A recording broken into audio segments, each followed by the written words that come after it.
Ah, thank goodness it's finally here. It's no secret that Pixar movies have been going through it as of late, and this finally looks to be, at least the marketing build-up up to release, probably the best Pixar movie to come in absolute years. The closest thing to a modern classic movie since, I don't know, the last Inside Out movie? From watching way too many trailers and admittedly being quite spoiled by just too many damn clips releasing and a concept art book coming out too early, I had been very much looking forward to this movie, as it seems to be Pixar going back to its roots, ironically by regurgitating some of the old again.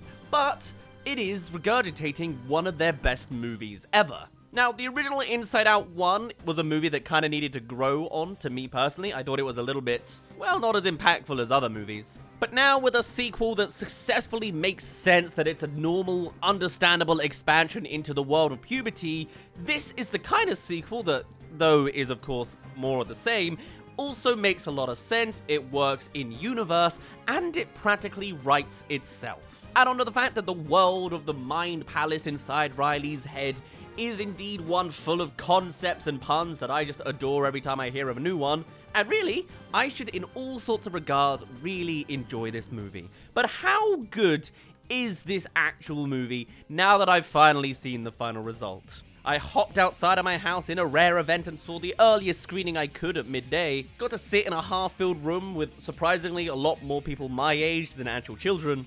And let me tell you whether this movie actually lives up to the mark, shall I? Now, we're generally going to go through things in chronological order, but I won't go too into spoiler territory. I'll let you know.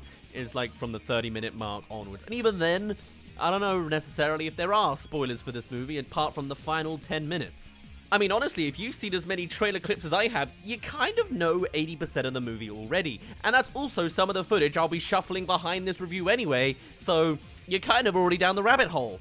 Or maybe Inside Out 2 didn't cover as much as I thought. So obviously now, the story is all about puberty, the board has an extension, Riley is now moving from middle school to high school, and honestly, in a lot of ways there, it just makes perfect sense, right? Of course, a construction crew comes in, destroys everything, puberty is messy, and new emotions appear. And on the bigger scale human front, Riley as a character is going through the admitted cliche teenage problem of deciding between the new cool kids and her old best friends. In that way, it's kind of tropey, but to see it through a lens of emotions specifically, I think does breathe some new life into it, and re-explains a lot of the situations in a way that I think passes. It's fine, it's good. During this is basically the first 30 minutes to tell you the truth, during this initial 30 minutes, everything just rolls out absolutely fine, and it does feel like the original Inside Out 1 movie. It's just good, emotional storytelling. The characters of ennui, embarrassment, envy, and anxiety I really enjoy, and though there could be an argument that maybe envy is a little bit undercooked,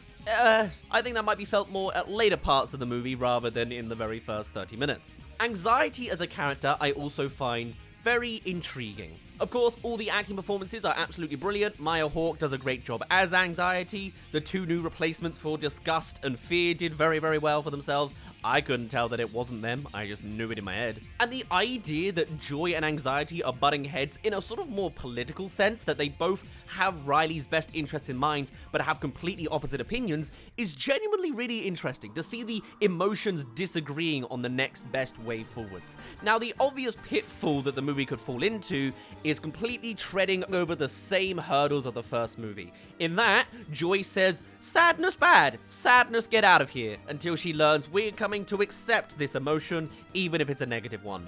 And they're obviously trying their best not to do just the exact same thing, but with anxiety instead. They even go out of their way for Joy to say, "You know what, I'm going to accept you being here. You can sometimes press the button.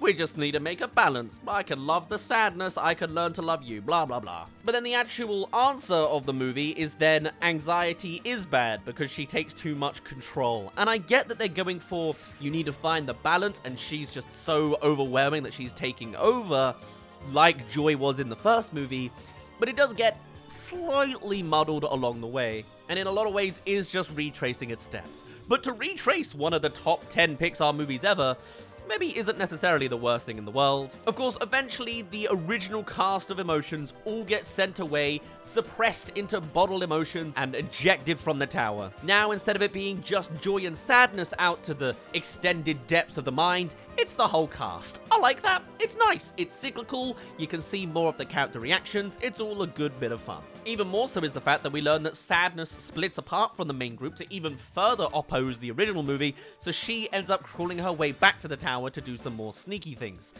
I think maybe her role in the movie is... No, you know what? I think it actually is a good thing that she has a smaller role. She was so up front and center in the first movie, you don't need her to cover all the more. She can hide in the background the whole time. That's fine. But now, of course, the plot lines actually happened, and we've now reached beyond the actual trailer clips for the movie. This is where the real meat and potatoes of an Inside Out movie is, right? You want to see the specifics of what Riley's getting up to in the human world, and what further elements of the mind can be explored. All the while, you get some fun scenarios of emotions going awry at the tower, and everything should just write itself in a brilliant Pixar-y way. And it does, in certain ways. Hey there, popping in here to say this is now the spoiler territory. We're going beyond what the trailers have shown. We're a whole 31 minutes into the movie chronologically. Proceed from this point with caution, as we're gonna start talking about the real depths of Riley's mind palace. Seriously, have they mentioned Mind Palace yet? That's just a pun waiting to be said. Riley's story isn't that compelling. The whole theme being that anxiety does so much, but does also allow envy and ennui to pop in every now and again, so even then she's not that overbearing, just against the original emotions. And it's very much, she's so anxious that she keeps rewriting Riley to push herself harder at hockey, since being good at hockey will give her the friendship that she needs in the long term for the rest of her high school career, since her best friends aren't going to be joining her at this school anyway. Fine, simple, standard, alright. But the really interesting side of things is what happens to the main cast of emotions immediately. And honestly, I'm kind of surprised it does happen immediately, as I kind of almost feel like this is the highlight of the whole Mind Palace. And that is the fact that the bottled emotions end up at the vault, right? Where we instantly find 3 different major characters within Riley's mind. You can very much see the Spider-Verse influences here. It's just Pixar doing its own thing with characters from different dimensions, and by that I mean different art styles.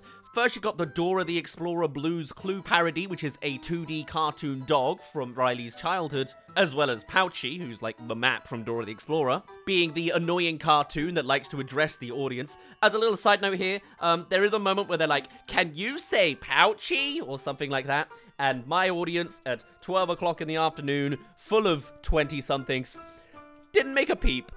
I'm kind of disappointed, but yeah, it's a fun opportunity anyway. They're clearly going for that Marvel audience interaction thing, I guess. You then also get another major character in Riley's secret childhood crush, who is a video game swordsman of some sort, who I initially thought was a woman in the mild spoilers I'd seen in thumbnails and concept art, which certainly would have made it more of a notable secret to hide into the depths of Riley's mind in the vault. And then finally, you have a gigantic shadowy man in a cloak known as Riley's deep, dark secret. This, to me, is the highlight of the concept of Riley's mind for this movie. I saw snippets of them, be it from the concept art that I was spoiled about, or the thumbnails I saw on the side, or just knowing that they exist. And I thought these 3 characters would be a major payoff, or I at least would have thought each of them would appear twice. They do not. In a sequel that is said to expand the cast and expand the ideals, I really would have thought for a big Pixar climax, everybody would come together. And to tell you the truth, they don't. They are shown, they are explored immediately in one vault, even though there's like 8 of them at least visible in the movie. 2 of them come back, and only 1 of them is in a satisfying way. And I think this is a giant missed opportunity. With Pixar being a little bit on the back foot more recently, I really saw this Inside Out 2 movie as the next big return to form, with the biggest chance of a big, emotional, super climax of everyone coming together for some story and message that I wouldn't have thought of that would wrap everything together and tell a fantastic story for children to internalize. And spoilers, it doesn't. And this is the first remnant of that issue. But we'll get into the main elements of how and why once we eventually reach that climax. So while the vault is quite disappointing, there's only 1 vault, there are 3 characters, and they never come back again, we then do get to see the other concepts within the mind. The journey to go out and get the MacGuffin is admittedly different this time, which is nice. Of course, we want to see new things. We don't need to see the abstract world again, and we surprisingly don't even touch very much on the islands, like the Friendship Island and Family Island. It's just mentioned that it's small now. What we do expand instead is a belief system and a sense of self, which is really, really intriguing.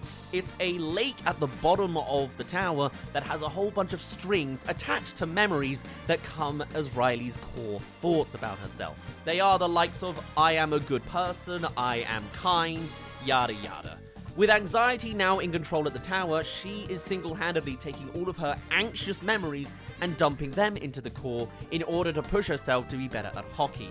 If I'm good at hockey, then I will not be alone. Stuff like that. And in order to change Riley's beliefs in the first place, anxiety at the start of the movie has ripped her sense of self out and shot it to the back of the mind, which is something that Joy also installed. So, along the way to find this MacGuffin of Riley's past sense of self, we see a handful of new concepts, the stuff I really, really enjoy. You've got the stream of consciousness, the sarcasm, the rumor mill, there's a parade of future careers, which I think is a bit more of a stretch. Is that just an American thing?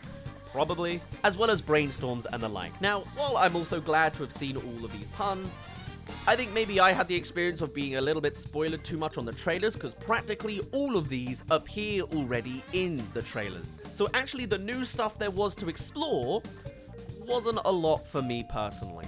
And I think with a world like this, I really just wanted to be exposed to more. I think there's about 7 concepts and puns that were involved in this movie, which, when I say it out loud now, sounds like a lot, but it also felt kind of undercooked to me. I think maybe what I was looking for was more puns, or maybe like the smaller stuff, like mentioning on the side, hey, this must be the Mind Palace. Oh, I think we got a bit of brain fog over here. Oh, watch yourselves over here. Here's the constructive criticism. And oh no, it's the spilled milk.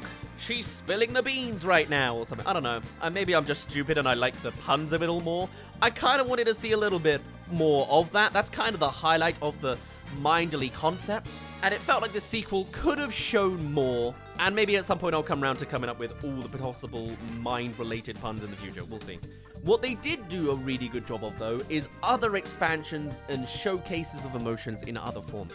There's a point where the main core cast of emotions come to an office setup, where all of the workers are projecting, I guess they're kind of from the dream section, but they're projecting imaginations fueled by anxiety to come up with scary nightmare imaginations for Riley to think about while she's sleeping, and they design it kind of like Disney animators. They're sketching out these animations, projecting it to the machine, and then getting full-on screenshots of Riley's mind.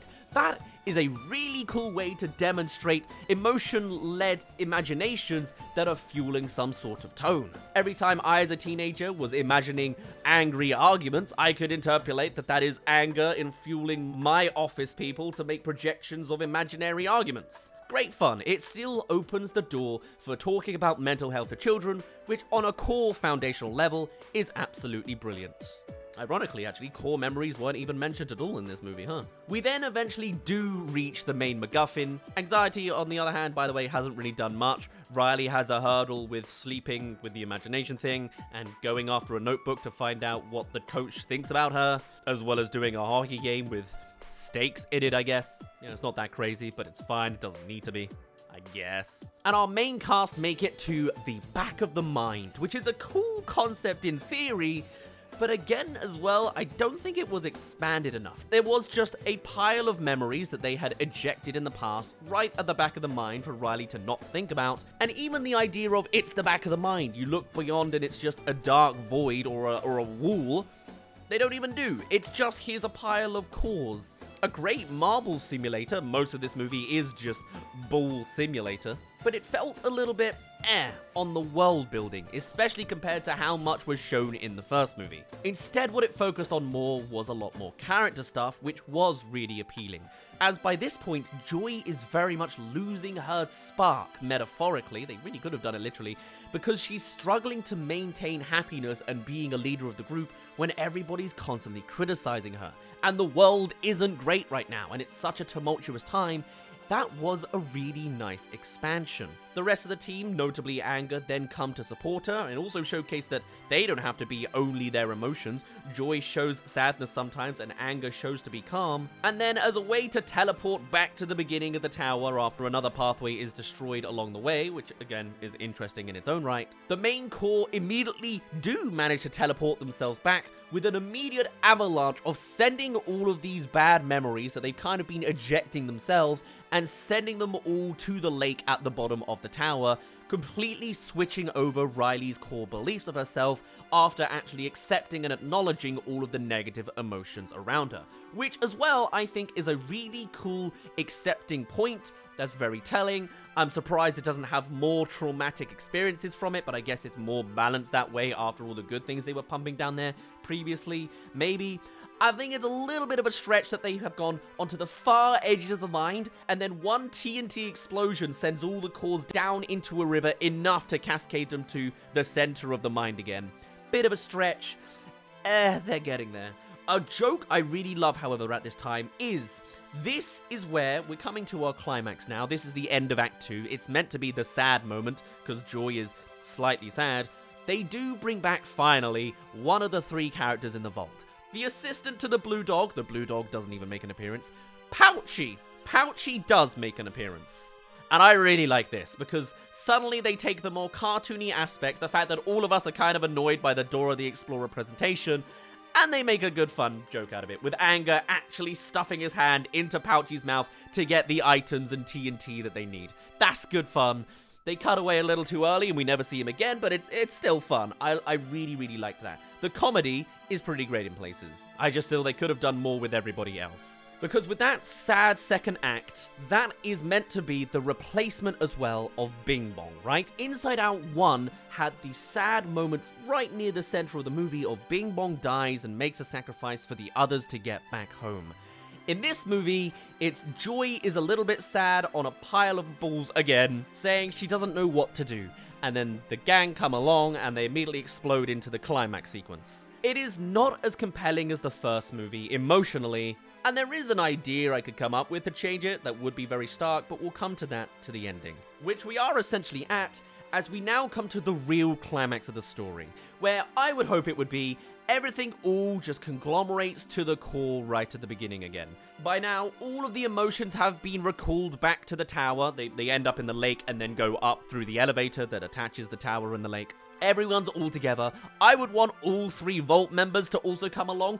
Riley has that deep dark secret. I sure would love to know what that secret is at some point soon. Sounds like that could be a great plot piece to really explore and do something cool with. But instead, the real climax is this, and this is good, right? And hiya, welcome to the halfway mark of the video. This is the quick plug to tell you to subscribe if you haven't already to keep up with any possible animated movie reviews. We're covering everything animated in 2024, and to be honest, I'm probably going to make more videos about Inside Out 2 after this review as well.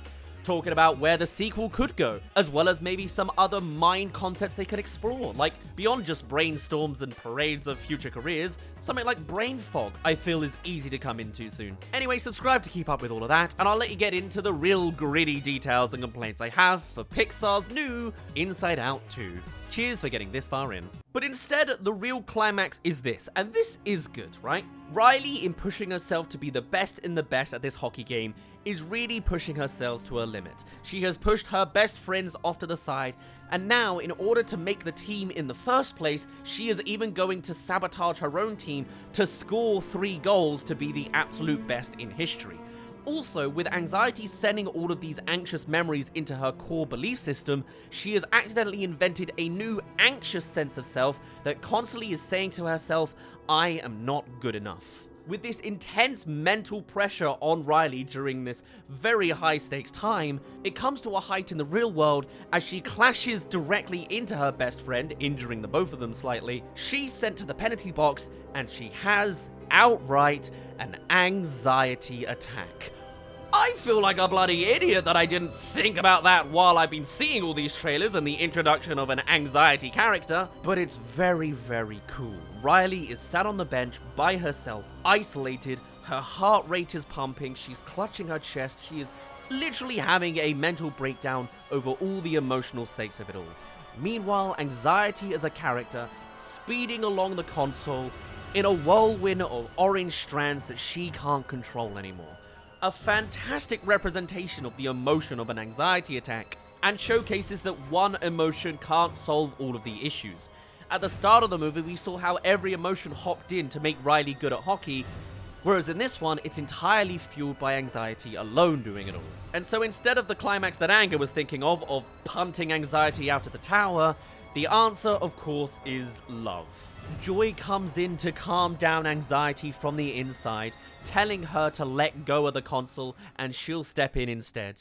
And I really like how anxiety in her fast mode spinning around the console is frozen in place, turning with only her eyes and crying from being so overworked and overinvested. That's nice, decent, a great demonstration of an anxiety attack. On the other side of things, you have all of the other emotions, meanwhile, witnessing the embodiment of Riley's belief systems, now dumped with all of these negative emotions as well that were previously at the back of her mind. Now saying things like, I am a kind person, I am a selfish person, I am mean, I am brave, I'm not good enough. Everything crushing together all at once, with emotions from everybody all coming together. It's also a moment for the rest of the emotions and Joy to realize that no emotion can decide who Riley is. Riley has to come to that conclusion herself. It's not right to eject bad emotions out to the back of the mind, and it's not right for only joyous emotions to be fueling Riley's belief system. Everyone's emotions needs to get in there to form the full picture. That is nice conceptually. I really love that. It's a great sequel ending for the movie. I was a little bit naff on the idea that all the emotions also come together to physically hug the embodiment of Riley's self-belief system in order to calm her down from her anxiety attack. The fact that the emotions calm her down? Great. The fact that they physically hug Riley's belief system, just a knot of strings? It wasn't as much for me. And that there is the climax of the story. She has an anxiety attack. She calms down. The consequences of her actions on that hockey game aren't really established other than her apologizing to her best friends, but not apologizing to her own team. She's instantly being given a slot in the team. She succeeded after doing even that damage because despite the fact that she wasn't a team player and was specifically injuring another person, there isn't a more deeper meaning that maybe Riley lost the game and has to become a slightly better person. Do it next year. It's fine, not the end of the world. And it's just not as tear-jerky as the original movie or as the best of Pixar content. And maybe that's what Pixar's going for now. They're not going for a movie that'll make you cry, just a movie that'll make you feel. But I think that is a negative thing. Inside Out 1, I had to actually have grow on me a little bit. The Bing Bong scene, yeah, I could see how that makes people cry, but the ending as well, I thought was just a little undercooked, and here I feel kind of the same. The plotline itself is brilliant 85% of the way in. It wrote itself, the concepts, the explanations, it all just rolled together so naturally that it's brilliant, it's Pixar at its best, it's better than Lightyear, better than Turning Red, better than Luca, better than Soul, better than a lot of Pixar movies in a good long while. It is a return to form, a W that Pixar has needed for the longest of times, but there's just that last little nag for me. And I've got all sorts of notes now that I've told you the full spoilers for how I think things could be changed, improved, things I liked along the way. Let's get into it, right? The main idea being, it was a pretty decent Pixar climax.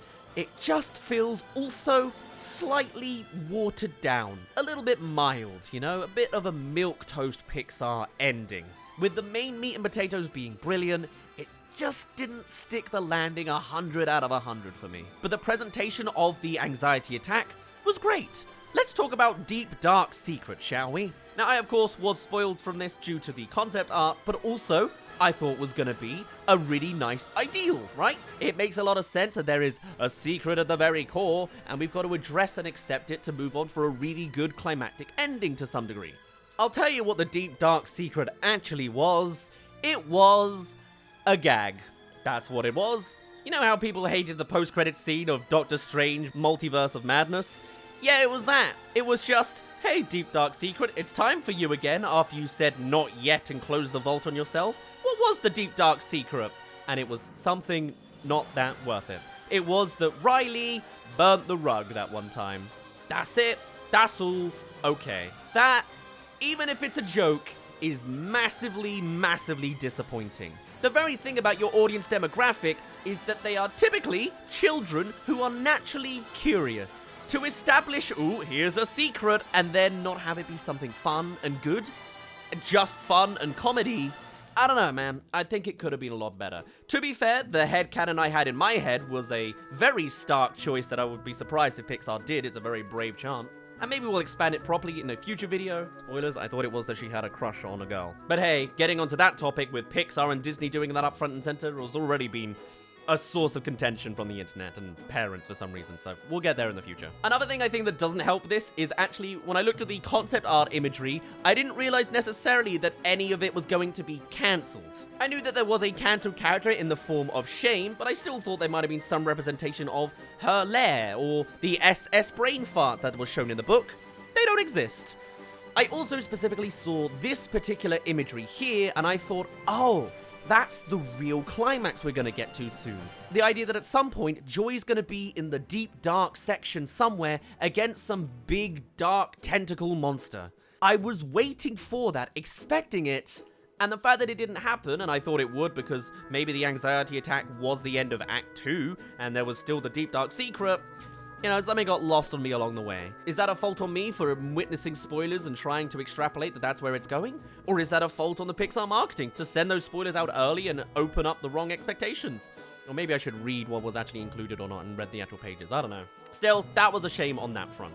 That being said, with every complaint I have all sorts of praises as well. I do like the expansion of the rumor mill and how they're like, don't they have any journalistic integrity? I think that's a lot of fun. I certainly wouldn't have come up with the rumor mill, which is literally a windmill sending out newspapers of rumors.